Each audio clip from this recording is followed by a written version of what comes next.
AAA Piano started back in the late 60s, early 70s. My dad, Art Stokes, started the business back in North Dakota. He initially just started tuning pianos, and after a short period of time realized there was more to the piano business than just tuning pianos. So he expanded the business to include storing pianos, refinishing pianos, rebuilding pianos, and I believe even started to sell a few pianos back in the early 70s. What's unique about AAA Piano is that we offer every piano service that you can possibly think of.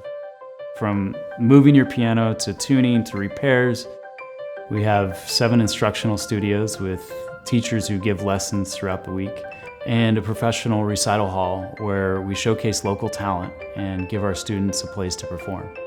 We can basically take care of a piano from start to finish, and we've done that with many customers. We do everything from all of our woodwork in-house. Any metal work that needs to be done is done here as well. And we move all types of pianos. We move everything from a small spinet to a 9-foot concert grand. We've had an extremely high success rate in moving pianos over the years, and it's a function of hiring people that also care as much as we do about your instrument. The climate-controlled storage that we offer is second to none. Varies about 2 degrees winter to summer and about 8% relative humidity winter to summer. There's not a better place for storage of your piano.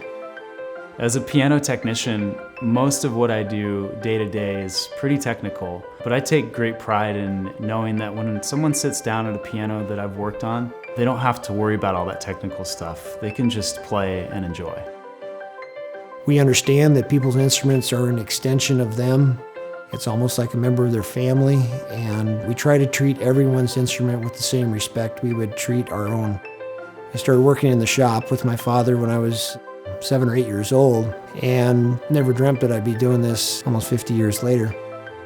I think one of the reasons that his business was successful was because he always instilled upon his employees and his son the importance of treating people honestly and fairly. And I think it's paid dividends for all these years.